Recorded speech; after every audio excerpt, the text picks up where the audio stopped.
Hello friends, कैसे आप सब लोग and thanks for watching my channel. Friends, इस वीडियो में हम मैकडॉवेल होल्डिंग्स के बारे में डिस्कस करेंगे।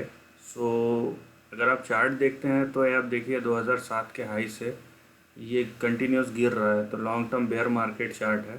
लेकिन डेटा अगर एक बार देख लेंगे तो उसके बाद चार्ट पे हम आएंगे। यहाँ पे देखिए, यहाँ पे लिखा हुआ है कि बेसिकली ये दो सेगमेंट में होल्ड करता है, एक है इन्वेस्टमेंट, दूसरा फाइनेंशियल सर्विसेज। अब जब भी होल्डिंग्स टाइप का शब्द सुने ना तो ये समझ लीजिए कि किसी न किसी या बहुत सारे सेक्टर्स या कंपनीज में ये अपना पैसा लगा के रखा है, दैट्स इट।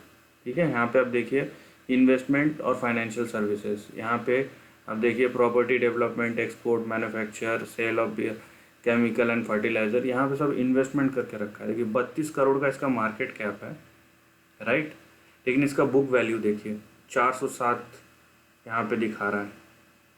बुक वैल्यू 407 रुपये का और ये करेंट प्राइस है 23 रुपये का, तो ये बहुत ज़्यादा अंडर वैल्यूड है। ठीक है, यहाँ पे आपको प्रॉफिटेबिलिटी कम दिख रहा है।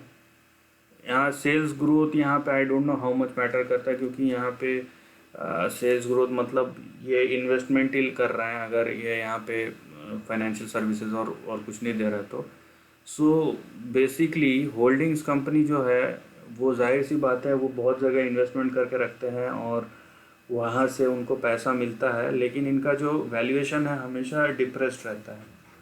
ठीक है, मैं बता रहा हूँ क्यों। यहाँ पे अगर आप देखेंगे, यहाँ पे आपको एक चीज़ दिखेगा कि इनका मार्केट वैल्यू ऑफ इन्वेस्टमेंट जो है ना वो अराउंड 900 करोड़ के आसपास है, और यहाँ पे ये 32 करोड़ का मार्केट कैप है कंपनी का। तो आप समझ लीजिए कि जो वैल्यूएशन है वो कितना कम है, कितना ज़्यादा है कि आप अगर एक 900 करोड़ के अगर आप मतलब इनके जो इन्वेस्टमेंट है आज के आज आप बेचते हैं तो आपको 900 करोड़ मिलेगा, तो उसमें से 32 करोड़ का मार्केट कैप बहुत छोटा होता है। ठीक है, तो यहाँ पे ये सब चीज़ें बहुत पॉजिटिव है। लेकिन जाहिर सी बात है कि इस टाइप के कंपनी के वैल्यूएशन है ना, होल्डिंग कंपनी के हमेशा डिप्रेस्ड रहते हैं मार्केट वैल्यू से। यहाँ पे एक चीज़ देखिए कि प्रमोटर ने अपना पूरा का पूरा जो स्टेक है वो प्लेज करके रखा है, गिरवी है उनका प्लेज। ठीक है, प्रमोटर्स यहाँ पे लिखा हुआ है और उनका 100% प्लेज। एक चीज़ आप ध्यान रखिए कि यहाँ पे प्रमोटर का जो यहाँ पे स्टेक है ना वो 2% ही है, तो ज़्यादा कुछ नहीं है प्रमोटर का। FIIs का होल्डिंग है और यहाँ पे गवर्नमेंट का होल्डिंग है और बाकी पब्लिक का होल्डिंग है। ठीक है, तो प्रमोटर, अगर प्रमोटर यही प्रमोटर से बोल रहे हैं तो उनका स्टेक बहुत ही कम है, ना के बराबर है। ठीक है, यहाँ पे आप देख रही है एनफोर्समेंट डायरेक्टरेट के पास है मुंबई, 15% उन्होंने होल्ड करके रखा है, राइट। तो यहाँ पे आप अगर खोजना चाहे तो अपॉर्चुनिटी है, और नहीं खोजना चाहे तो आप लेफ़्ट ओवर कर सकते हैं। इस टाइप का है, क्योंकि जाहिर सी बात है कि इसका वैल्यू अगर रियलाइज़ करना है तो आपको इस ऐसे स्टॉक में बने रहना पड़ेगा।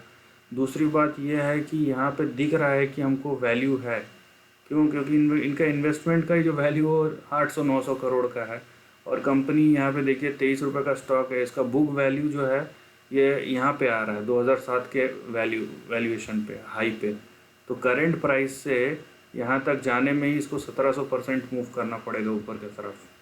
ठीक है, तो इस तरीके का है यहाँ पे वैल्यूएशन, इतना डिप्रेस्ड हो चुका है। तो ट्रेंड के बारे में डिस्कस करेंगे। यहाँ पे देखिए कुछ चीज़ें सही में बहुत पॉजिटिव है। ठीक है, और अगर वो स्टेज से प्ले आउट होता है तो जाहिर सी बात है एक मल्टी बैगर भी बन सकता है यहाँ पे, बट डिपेंड्स। यहाँ पे देखिए आपका ट्रेंड किस तरीके से है।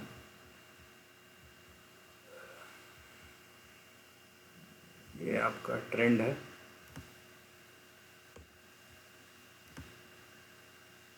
ठीक है, तो ये जो पुराना ट्रेंड है वहाँ से ब्रेकआउट हुआ है, इसमें कोई दो राय नहीं है। ठीक है, इसको अगर आप हटा दें यहाँ से, ये देखिए इसका पुराना ट्रेंड है, यहाँ से ये ब्रेकआउट हुआ है। या फिर आप इसको इस तरीके से लीजिए, क्लीन दिखेगा। ये देखिए, ये आपका पुराना जो साइकिल था, ट्रेंड था, वहाँ से ब्रेकआउट हुआ है और ये उसके ऊपर आके ट्रेड कर रहा है। लेकिन बात यह है कि ये जो लो बनाया है रिसेंट, वो लोएस्ट लो है, तो इसको हमको रिकॉग्नाइज करना पड़ेगा।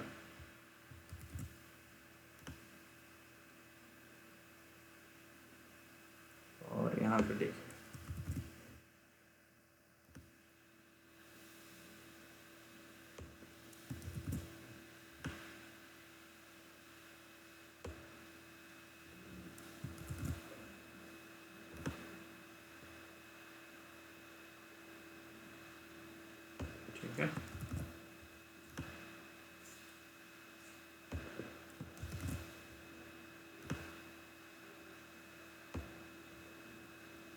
सो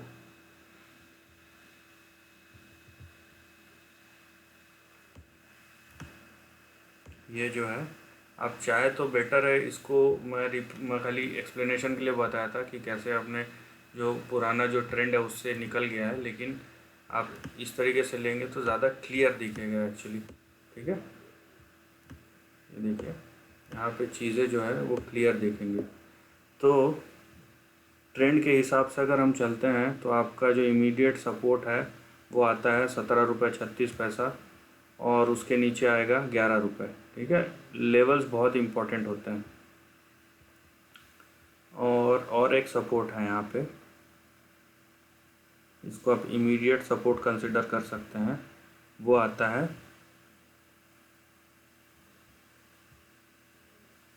वो यहाँ पे आएगा 21 रुपीज़ पे, राइट। और उसके बाद अगर 21, यहाँ पे 21 17 11 ये आपका सपोर्ट लेवल है।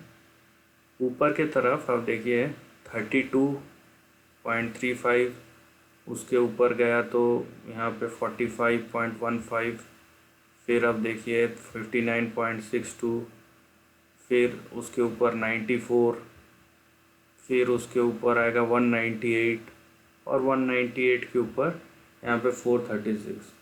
तो ऊपर का जो रास्ता है वो बहुत लंबा है, और बीच में बहुत सारे पड़ाव आते हैं, बहुत सारे रेजिस्टेंस आएंगे और टारगेट लेवल्स आएंगे, तो हर एक को देखना ज़रूरी है।